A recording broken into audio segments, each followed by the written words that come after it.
ಎಲ್ರಿಗೂ ನಮಸ್ಕಾರ. ಇವತ್ತಿನ topic does retrieving more eggs improves the IVF success rate.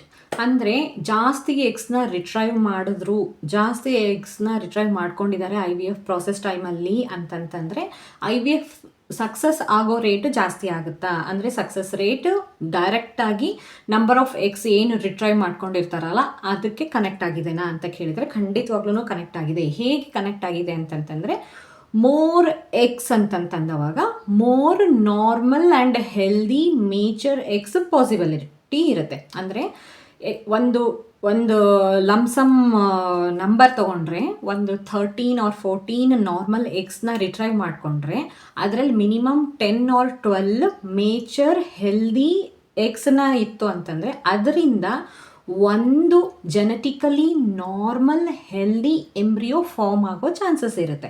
Okay, so ಅದರಿಂದ ಒಂದು healthy normal embryo, genetically normal embryo ಇತ್ತು ಅಂತಂತಂದರೆ ಅದು ಒಂದೇ ಸಾಕು ಪ್ರೆಗ್ನೆಂಟ್ ಆಗೋದಕ್ಕೆ. ಸೊ ಇನಿಷಿಯಲಿ ಏನು ಎಗ್ಸ್ನ ಕಲೆಕ್ಟ್ ಮಾಡ್ಕೊತಾರಲ್ಲ, ಈ ಎಗ್ಸ್ ನಂಬರ್ ಆಫ್ ಎಗ್ಸ್ ಜಾಸ್ತಿ ಇತ್ತು ಅಂತಂತಂದರೆ ಮೋರ್ ನಾರ್ಮಲ್ ಜೆನೆಟಿಕಲಿ ನಾರ್ಮಲ್ ಎಂಬ್ರಿಯೋಸು ಆಗುತ್ತೆ. ಆಯಿತಾ?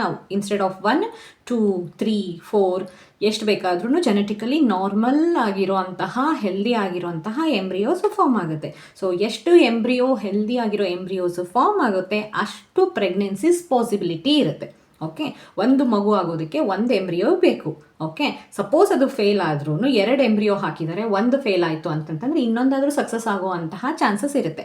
ಹಾಗೆ ಎಷ್ಟು ಎಂಬ್ರಿಯೋಸ್ ಫಾರ್ಮ್ ಆಗುತ್ತೆ ಅಷ್ಟು ಚಾನ್ಸಸ್ ಸಿಗುತ್ತೆ. ಸೊ ಹಾಗಾಗಿನೇ ಎಷ್ಟು ಎಗ್ಸ್ನ ರಿಟ್ರೈವ್ ಮಾಡ್ಕೊತಾರೆ ಅಷ್ಟು ಚಾನ್ಸಸ್ ಸಿಗುತ್ತೆ. ಓಕೆ, ಅಷ್ಟು ಚಾನ್ಸ್ ಸಿಗುತ್ತೆ. ಸೊ ಅಷ್ಟು ಚಾನ್ಸಲ್ಲಿ ಒಂದು ಚಾನ್ಸ್ ಆದ್ರೂ ಸಕ್ಸಸ್ ಆಗಬಹುದು. ಓಕೆ, ಸೊ ಹಾಗಾಗಿನೇ IVF ಸಕ್ಸಸ್ ರೇಟ್ ನಿಮಗೆ ಎಗ್ಸ್ಗೆ ಡೈರೆಕ್ಟಾಗಿ ಕನೆಕ್ಟ್ ಆಗಿದೆನಾ ಅಂತಂತ ಕೇಳಿದರೆ ಖಂಡಿತವಾಗ್ಲೂ ಕನೆಕ್ಟ್ ಆಗಿದೆ. ಆದರೆ ಇದರಲ್ಲಿ ಒಂದು ಗ್ಲಿಚ್ ಏನಂತಂತಂದರೆ, number of eggs and quality of eggs directly connected to age of woman. ಆಯಿತಾ? ಯಾರು ಮಾಡಿಸ್ಕೊತಾ ಇರ್ತಾರೆ ಅವರ ಏಜಿಗೆ ಡೈರೆಕ್ಟಾಗಿ ಕನೆಕ್ಟ್ ಆಗಿದೆ. ಏನಂತಂತಂದರೆ ಅರ್ಲಿ 20s ಏನು IVF ಪ್ರಾಸೆಸ್ ಮಾಡಿಸ್ತಾರೆ ಅಂಥವರಿಗೆ ನಂಬರ್ ಆಫ್ ಎಗ್ಸ್ ಕೂಡ ಜಾಸ್ತಿ ಇರುತ್ತೆ ಆ್ಯಂಡ್ ಕ್ವಾಲಿಟಿ ಆಫ್ ಎಗ್ಸ್ ಕೂಡ ಚೆನ್ನಾಗಿರುತ್ತೆ, ತುಂಬ ಚೆನ್ನಾಗಿರುತ್ತೆ. ಸೊ ಹಾಗಾಗಿ ಅವರಿಗೆ ಏನು ರಿಸಲ್ಟ್ ಸಿಗುತ್ತಲ್ಲ ಆ ಸೇಮ್ ರಿಸಲ್ಟ್ ಪಡೆಯೋದಕ್ಕೆ 30s, ಲೇಟ್ 30s ಯಾರೆಲ್ಲ IVF ಮಾಡಿಸ್ಕೊತಾರೆ ಅಂಥವರಿಗೆ ಜಾಸ್ತಿ ಎಗ್ಸಿಂದ ಆ ಪರ್ಟಿಕ್ಯುಲರ್ ರಿಸಲ್ಟ್ ಸಿಗುತ್ತೆ. ಓಕೆ, ಸ್ವಲ್ಪ ಎಗ್ಸಿಂದ 20s ಟ್ರೈ ಮಾಡಿದರೆ ಏನು ರಿಸಲ್ಟ್ ಸಿಗುತ್ತೆ ಅದೇ ರಿಸಲ್ಟ್ ಬೇಕು ಅಂದರೆ 30+ ವುಮನ್ಸ್ಗೆ, 30 ಏಜ್ ಏನಿರುತ್ತಲ್ಲ ಲೇಟ್ 30s ಇರೋಂತಹ ವುಮನ್ಸಿಗೆ ಸೇಮ್ ರಿಸಲ್ಟಿಗೆ ಜಾಸ್ತಿ ನಂಬರ್ ಆಫ್ ಎಗ್ಸ್ ಬೇಕಾಗುತ್ತೆ. ಓಕೆ, ಸೊ ಅರ್ಲಿ 20s ಜಾಸ್ತಿ ಎಗ್ಸ್ನ ಪ್ರೊಡ್ಯೂಸ್ ಮಾಡ್ತಾರೆ ಹೆಣ್ಮಕ್ಳು. ತುಂಬ ಒಳ್ಳೆ ಕ್ವಾಲಿಟಿ ಇರುವಂತಹ ಎಗ್ಸ್ನ ಪ್ರೊಡ್ಯೂಸ್ ಮಾಡ್ತಾರೆ. ಸೊ ತುಂಬ ಜಾಸ್ತಿ ಬೇಕಾಗಿಲ್ಲ, ಒಂದು ಮಾಡ್ರೇಟ್ ಅಮೌಂಟ್ ಆಫ್ ಎಗ್ಸ್ ಇತ್ತು ಅಂತಂದ್ರೂ ಅವರಿಗೆ ಸಕ್ಸಸ್ ಆಗುವಂತಹ ಸಾಧ್ಯತೆ ಇರುತ್ತೆ. ಆದರೆ ಲೇಟ್ 30 ಟ್ರೈ ಮಾಡ್ತಾ ಇರುವಂತಹ ಹೆಣ್ಮಕ್ಳಿಗೆ ಮೋರ್ ನಂಬರ್ ಆಫ್ ಎಗ್ಸ್ ಇತ್ತು ಅಂತಂತಂದರೆ there will be more chances. But ಇದರಲ್ಲೂ ಕೂಡ ಒಂದು point ಏನಂತಂತಂದರೆ, though you are in 30s but 30 ಇದ್ರೂ ಕೂಡ ಒಬ್ಬೊಬ್ಬರಿಗೆ AMH ಜಾಸ್ತಿ ಇರುತ್ತೆ. ಓಕೆ, ಅಂಥವ್ರಿಗೆ ಲೈಕ್ ಈಸಿಯಾಗಿ ಹೇಳಬೇಕು ಅಂತಂದರೆ ಲೈಕ್ PCOD ಇದಂಥವ್ರಿಗೆ. ನನಗೆ 31 ನನ್ನ ಮಗಳು ಹುಟ್ಟಿರೋದು. ಓಕೆ, ನಾನು 31 ನನಗೆ ಸ್ಕ್ಯಾನಿಂಗು AMH ಎಲ್ಲ ನಾವು ಟ್ರೈ ಮಾಡಿದವಾಗ್ಲೂ ನನಗೆ PCOD ಇದ್ದಿದ್ದರಿಂದ ನನಗೆ ಎಗ್ಸ್ ಜಾಸ್ತಿ ಇತ್ತು.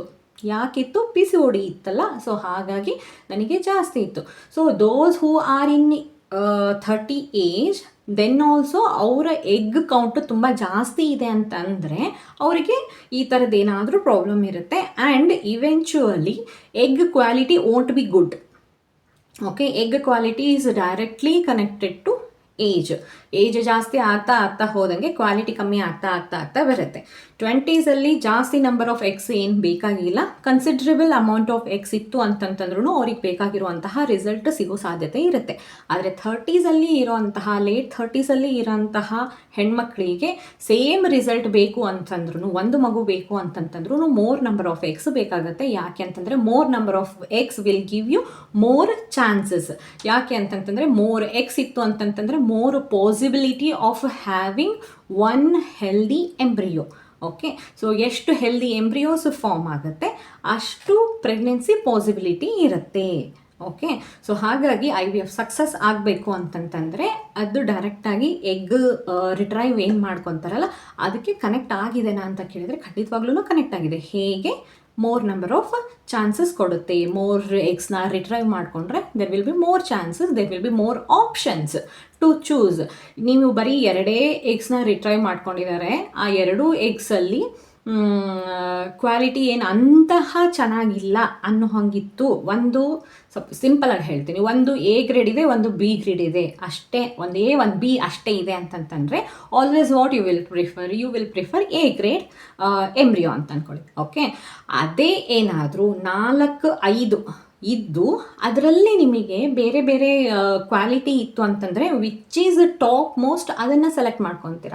ಅದಾದಮೇಲೆ ನೆಕ್ಸ್ಟ್ ಲೆವೆಲ್ಲಿಗೆ ಸೆಲೆಕ್ಟ್ ಮಾಡ್ಕೊತೀರ. ಹೀಗೆ ಆಪ್ಷನ್ಸ್ ಇರುತ್ತೆ ನಿಮ್ಮ ಹತ್ರ ಟು ಚೂಸ್. ಬಟ್ ನೀವು ಫಾರ್ಮ್ ಮಾಡಿರೋ ಎಂಬ್ರಿಯೋಸಲ್ಲಿನೇ not so good quality 3B ಕ್ವಾಲಿಟಿದು ಏನಾದರೂ ಎಂಬ್ರಿಯೋ ಬಂದಿತ್ತು ಅಂತಂತಂದರೆ ಸಕ್ಸಸ್ ರೇಟ್ ಕಮ್ಮಿ ಆಗುತ್ತೆ.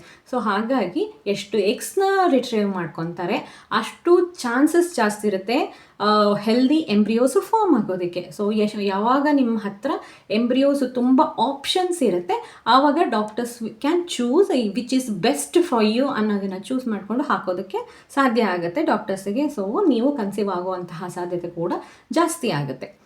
ಹಾಗಾಗಿ ನಂಬರ್ ಆಫ್ ಎಗ್ಸ್ ಏನು ರಿಟ್ರೈವ್ ಮಾಡ್ಕೊತಾರೆ ಅದು ಡೈರೆಕ್ಟಾಗಿ ನಿಮ್ಮ IVF ಸಕ್ಸಸ್ ರೇಟಿಗೆ ಕನೆಕ್ಟ್ ಆಗಿದೆ.